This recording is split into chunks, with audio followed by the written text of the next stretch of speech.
Have you ever questioned the money advice that your parents gave you? Have they ever given you advice that was flat out wrong in today's society?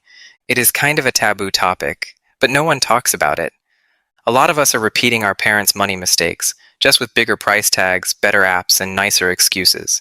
And this isn't about blaming them. It's about spotting the patterns before they quietly cost you hundreds of thousands of dollars so that you can build your rich life.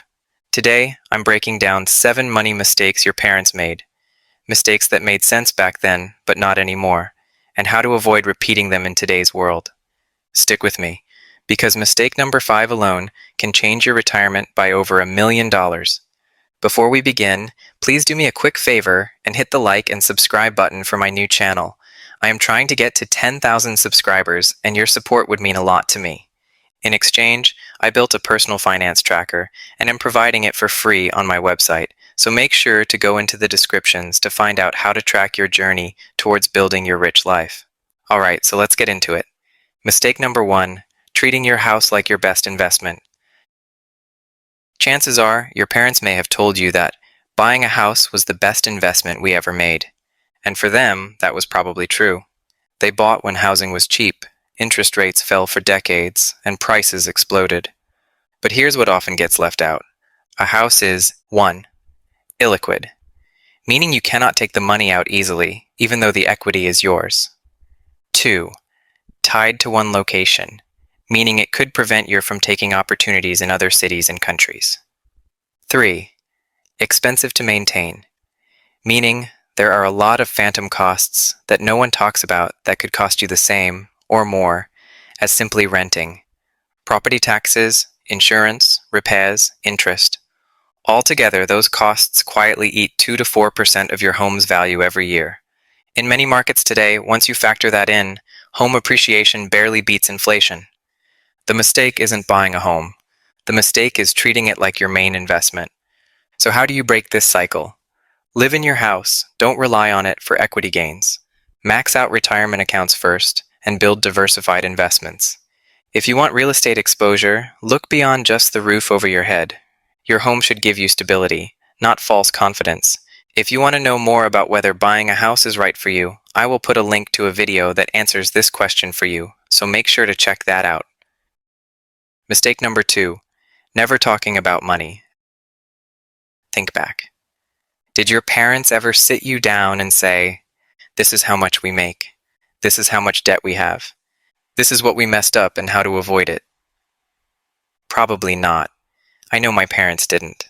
Money was stressful, private, awkward, but always a giant elephant in the room since I grew up poor. So you learned about finances through vibes and mistakes. Not even school teaches you. And guess what the results of this are? This has caused a generation of adults who feel weird about talking openly about salary, hide debt, and made a lot of costly mistakes by learning everything the hard way. Silence doesn't protect kids. It just delays learning until the consequences are bigger. So how do you break this cycle? Talk about money openly without judgment, with your partner, trusted friends, and eventually your kids. Share numbers, share mistakes, share reasoning. Financial literacy isn't inherited. It's explained, and you cannot rely on your education system to teach it. Mistake number 3, loyalty over opportunity.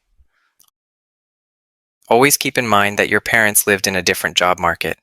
Staying loyal made sense when companies offered pensions and predictable raises. Today, loyalty does not pay off, but rather it will cost you money. The statistics are clear. People who switch jobs every 2 to 3 years earn dramatically more over their careers, sometimes 50% more by mid-career. Yet many people stay underpaid because they feel guilty leaving. They're comfortable. They're waiting to be recognized. Here's the uncomfortable truth. Your employer is loyal to their bottom line and their shareholders, not to you. So, how do you break the cycle? Treat your career like a business. Know your market value, interview regularly, build transferable skills, and if you ask for a raise, be ready to walk. Security comes from leverage, not loyalty. Mistake number 4, ignoring the math on cars. Your parents might have said, buy new, buy reliable, and you don't want problems. But math doesn't care about tradition. A car loses 20 to 30% of its value the moment you drive it off the lot. And today, the average new car payment is over $700 a month. Over a lifetime, the difference between buying new cars and reliable used ones can easily exceed $200,000, money that could have compounded into real wealth. A car is not an investment, it's transportation. So how do you break the cycle? Buy a car that is 3 to 5 years old after most of the depreciation has worn off. Drive it for a long time. Focus on total cost, not monthly payment. And if you can't afford a 3 to 4 year loan, do not buy the car. Your car shouldn't represent your success. Your net worth does that quietly.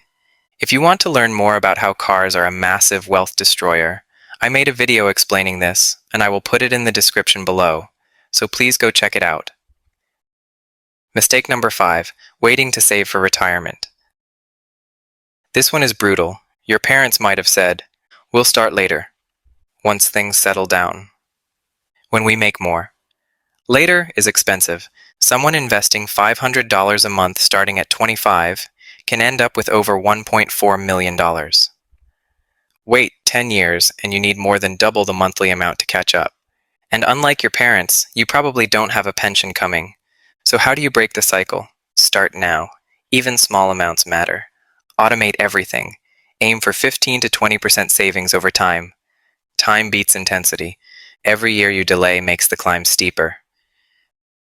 Mistake number 6, keeping up appearances.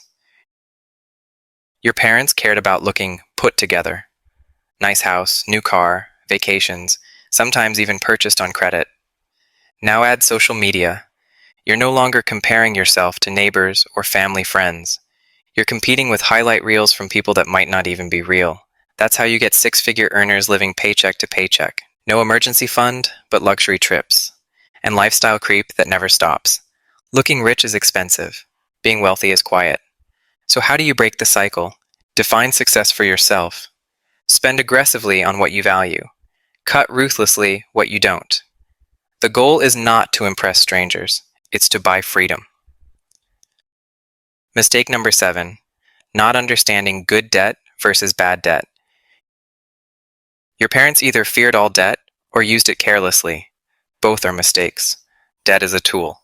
Used well, it accelerates wealth. Used poorly, it destroys it. If you use debt and borrowing money for 1, education with a high return on investment, 2, a reasonably priced home, or 3, a business, the debt can actually make sense. But if you use debt to borrow money for 1, lifestyle, 2, cars you can't afford, or 3, furniture at 24% interest, it almost never makes sense. So how do you break the cycle? You should absolutely kill high-interest debt fast. Use low-interest debt only when the math works, and never confuse affordable monthly payments with affordability. Debt isn't moral, it's mathematical. Breaking the cycle. Your parents weren't dumb, they played the game they were handed. But the rules changed. Breaking these money patterns doesn't mean disrespecting them. It means upgrading the playbook. Run the numbers. Question old advice, talk about money, and teach the next generation better than silence ever could. Because the best inheritance you can give your kids isn't money, it's clarity. If this video hit close to home, comment below. Which money mistake are you actively trying to avoid? Again, please help like and subscribe to my channel as I have a goal of reaching 10,000 subscribers, and in exchange, I have put a link to my website in the description below that teaches you how to download your free personal finance tracker to start building your rich life. If you like this video, here are 2 relevant videos that will help you break the cycle.